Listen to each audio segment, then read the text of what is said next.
Hello and welcome to it's my vibe by Arpita. मेरा नाम है Arpita and welcome to my channel. So अगर आपको बुक्स पसंद है, if you like to know more about physiotherapy in Australia, या आपको थोड़ा भी इंटरेस्ट है फाइनेंस में, तो do subscribe to my channel because I make videos about all these topics. Alright, so okay, so मेरे कुछ वीडियोस पे कुछ कमेंट्स आए थे। मैंने एक Q&A वीडियो बनाया था about APC exam, Australian physiotherapy council exam in Australia. So बहुत सारे लोगों को डाउट्स है, फर्दर डाउट्स है। सो मैंने सोचा कि मैं उसका एक पार्ट 2 बनाऊँ, Q&A video part 2। So in this video I am going to be answering your questions, so stay tuned. All right, so number one question that I'm going to address is by Sarah. She's asking, how long does it take for a person to get PR and passport if they come to Australia through APC exam? So Sarah, once you clear your APC exam, अगर आप अपनी APC exam clear कर लेते हैं, आपको full registration मिल जाता है। Final certificate मिलने के बाद you get full registration with APRA, on the basis of which आप PR के लिए अप्लाई कर सकते हैं। सो फिजियोथेरेपिस्ट का शॉर्टेज है ऑस्ट्रेलिया में, एंड ये जो प्रोफेशन है बहुत डिमांड में है यहाँ पे। So once you clear your registration, so आप डेफिनेटली PR के लिए अप्लाई कर सकते हैं। इसके बहुत सारे तरीके होते हैं, या तो आप स्पॉन्सरशिप, एम्प्लॉय स्पॉन्सरशिप वीज़ा के बेसिस पे कर सकते हैं, या आप डायरेक्ट PR के लिए भी अप्लाई कर सकते हैं through point system. So depending on आप कौन सी स्ट्रीम के थ्रू अप्लाई करें, बट मुझे once I completed my full registration, it took 3 months, so 3 to 6 months लगे थे। so usually the duration is that much, 3 to 6 months के बीच में आ जाना चाहिए आपका PR, डिपेंडिंग ऑन कि आप, ऑफ कोर्स आपको IELTS देना है, आपका स्कोर IELTS में अच्छा होना चाहिए, उसके ऊपर एक सेपरेट वीडियो बन सकता है। बट क्या फिजियोथेरेपिस्ट को PR मिल सकता है वो अपनी APC एग्ज़ाम फिनिश कर रहे हैं उसके बाद? यस, मिल सकता है। उसके लिए बहुत सारे पॉइंट सिस्टम के थ्रू आप कर रहे हैं। सो IELTS रिक्वायरमेंट, एक्सपीरियंस रिक्वायरमेंट, ये सारी होती है, बट यूजुअली हो जाता है, एंड ज़्यादा टाइम एज सच नहीं लगता है if you meet all the eligibility criterias. Okay, so that's your answer. And passport जो है वो आप परमानेंट रेजिडेंसी मिलने के बाद आपको उसके बाद में भी सिटीजनशिप के लिए अप्लाई करना पड़ता है, ठीक है। सो जब आप सिटीजनशिप के लिए अप्लाई करते हैं तब आपको पासपोर्ट मिलता है ऑस्ट्रेलिया का। So that's a different thing, okay. So that's a continuation, but you get it after permanent residency. You need to apply for citizenship. I'll give you more information about it when we make a separate video about it, but to answer this question, yes, you can get it, and 3 to 6 month ये duration थी जिसमें मुझे मिला था, okay. So the next one would be, okay, by Kritagya Malik. She's asking, hey, how much duration is there to prepare for clinical exam after we have cleared written exam? Can we work in supervision after written exam is clear? So Kritagya Malik, although I try to answer जो भी आपके comments आते हैं, मैं जब भी मुझे time मिलता है I try to answer your comments. So इसका मैंने आंसर दिया है. So just for this video, for the audience watching, I'm going to tell you, duration जो है ना, ये बहुत ही subjective question है, जो मैंने पहले भी बताया है कि depending on आपकी स्ट्रेंथ और वीकनेस क्या है, ओके। सो क्लिनिकल एग्जाम के लिए अगर आप अच्छे से प्रिपेयर करके एग्जाम देना चाहते हैं, देने के लिए तो आप फिर जब आपको डेट्स मिल जाती है you can appear for it, but if you want to clear your exam in first attempt, so I would suggest कि आप अच्छे से प्रिपरेशन करिए। सो यूजली मैंने तो इसमें proper I took my time in 8 month से लेके 8 months to 1 year, like you prepare for the whole thing, right. So written exam and clinical exam मैंने इतना टाइम इसके लिए लिया था।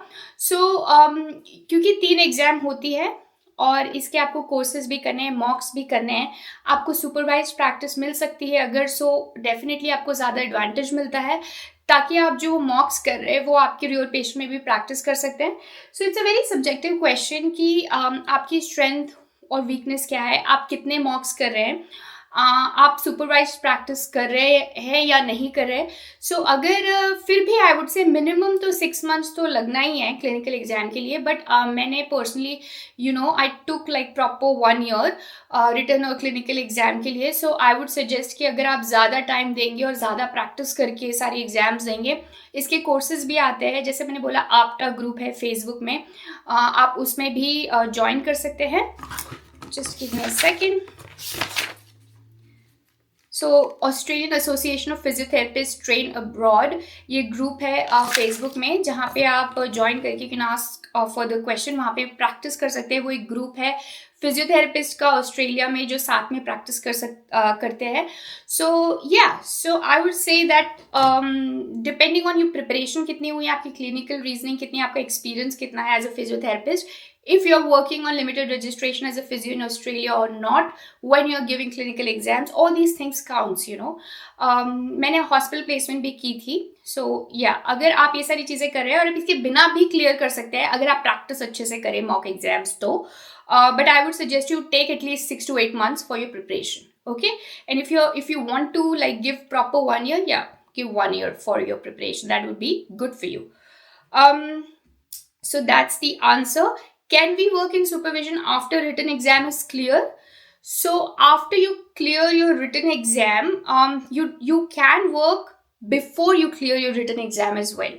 So once Kritagya, you don't need to wait for the written exam to work as a supervised physio in Australia. So इसके मैंने और भी वीडियोस बनाए जिसमें मैंने बताया है कि आप एलिजिबिलिटी असेसमेंट जो APC एग्जाम की first step and cultural safety training वो कर लेते हैं, उसके बाद आपको इंटरव्यू मिलता है on the basis of which APC और APRA दो अलग बॉडीज है. सो APC से आपको इंटरव्यू मिलेगा और APRA से आपको लिमिटेड रजिस्ट्रेशन मिलेगा. अगर आपको जॉब मिल जाती है और कोई सुपरवाइजर आपको सुपरवाइज करने के लिए रेडी हो जाते हैं, so on the basis of interview आप APRA से रजिस्ट्रेशन के लिए अप्लाई कर सकते हैं once you get the job and a supervisor who is willing to supervise you. आपकी जो फिजियोथेरेपी प्रैक्टिस है on the basis of limited registration, तो definitely आप सुपरविजन में you can work in supervision even before you give your written exam. Okay, so I hope I have cleared your question. Then Sarah says your videos are really helpful. Thank you, Sarah. And yeah, this one again, in your opinion, is Canada better to practice as PT or Australia? In long term, keeping in mind the salary, expenses and cost of living. Now, every country has got its pros and cons. Because I'm in Australia, so I'm going to speak for Australia. So यहाँ पे demand for physiotherapist is rising. यहाँ की population काफ़ी less है as compared to other countries. सो यहाँ पे ageing population भी बढ़ रहा है, सो फिजियोथेरेपिस्ट की डिमांड भी बढ़ रही है. यहाँ पे कॉस्ट ऑफ लिविंग थोड़ा ज़्यादा हो सकता है, लेकिन अगर कॉस्ट ऑफ लिविंग ज़्यादा है तो आपको सैलरी भी आपकी ज़्यादा बढ़ती है, आपको सैलरी ज़्यादा मिलती है. सो डेफिनेटली डिमांड ज़्यादा है. Cost in terms of cost of living, if it is a bit higher than other countries, but आपको wages और salary भी उतनी ज़्यादा मिलती है. So my answer would be Australia is amazing. और ये यहाँ के skilled occupation list में भी है ये profession, so you can also apply for permanent residency on the basis of your registration. After you finish your registration, you can apply for permanent residency as a physiotherapist in Australia. Okay. So that is the answer for that question. We're going to move on to the next one. Okay, all right. So Tanvi Kaur asks, ma'am, I've BPT from India. I'm planning for Australia, but we don't have enough funds for that. So according to you, which course should I opt for? I'll be really grateful for your recommendation. So your question, Tavneet, is regarding that you've completed your bachelor's from India and you don't have enough funds. So according to you, which course would be the best? So that's why, that's what I'm trying to address. And I told you a way by which is relatively, I would say, difficult, but it will save a lot of money. सो मैंने जो तरीका इसलिए आपको बताया है कि अगर आपको फंड्स का इशू नहीं है तो आप मास्टर्स कोर्स के लिए ट्राई करिए, ठीक है, if you happen to get admission in the masters course. Because यहाँ पे मास्टर्स के लिए, मास्टर्स ऑफ फिजियोथेरेपी के लिए यहाँ के लोकल स्टूडेंट्स को प्रेफरेंस दी जाती है. बहुत सारे मास्टर्स कोर्स ऐसे हैं जिसमें जो एलिजिबिलिटी क्राइटेरिया है उसमें मेंशन होता है कि आपको 70% चाहिए होगा in all 4 years. Okay, of your bachelors degree, जो मुझे लगता है काफ़ी लोगों को डिफिकल्ट जाएगा टू गेट दैट परसेंटेज. सो उसके अलावा फीस भी काफ़ी ज़्यादा होती है, राइट, कोर्सेज की. सो एडमिशन लेना डिफिकल्ट होता है. बट मैं कुछ लोगों को जानती हूँ जिन्होंने मुझे मेंशन किया है कि उन्होंने कोई क्लिनिकल फिजियोथेरेपी का कोर्स किया है, डिफरेंट यूनिवर्सिटी से. सो आपकी एजेंसी पे डिपेंड करता है, या आप डायरेक्टली यूनिवर्सिटी को कॉन्टैक्ट करके चेक कर सकते हैं कि आपको एडमिशन मिलेगा या नहीं मिलेगा यहाँ के मास्टर्स ऑफ फिजियोथेरेपी कोर्स के लिए. लेकिन अगर आपको फंड्स का इशू है, so the best way would be कि आप वहीं से, क्योंकि ये ऑप्शन अगर मुझे तब पता होता, सो probably I came to Australia on the basis of scholarship, because at that time we had this state sponsorship and scholarship program. So उस टाइम मैंने masters in advanced health service management के through मैं यहाँ पे आई थी, and then I did my whole process and then I got my PR. But बहुत सारे जो कोर्सेज हैं, तो मुझे PR on the basis of advance health service management नहीं मिला है. वो मुझे मिला है on the basis of the registration process, on the basis of my physiotherapy degree which I finished, and on the basis of the license exam that I gave. So usually once I cleared the whole registration process I did, and I cleared all my exams in first attempt. I got my final certificate on the basis of which I applied for my permanent residency. So what I'm trying to address, अगर आपके पास आपकी state scholarship के लिए आप try कर सकते हैं आपकी रिस्पेक्टिव कंट्री में, अगर आपको मिल रही है. लेकिन अगर आपको नहीं मिल रही है, सो बहुत सारे एजेंट्स ऐसे कोर्सेज आपको सेल करेंगे जो कि on the basis of which are not in the skilled occupation list, जिसके बेसिस में आपको यहाँ पे परमानेंट रेजिडेंसी नहीं मिलेगी या जॉब्स की दिक्कत आ सकती है. सो आपके लिए बेस्ट वे होगा कि आप अपनी रिस्पेक्टिव कंट्री से APC प्रोसेस स्टार्ट कर दीजिए, बिकॉज आपके पास वो ऑप्शन है. ओके, सो रिटन एग्जाम भी आप अपनी रिस्पेक्टिव कंट्री से दे सकते हैं online, through like online platform. You can give your written exam from your respective country. Clinical exam के लिए आपको ऑस्ट्रेलिया आना पड़ेगा.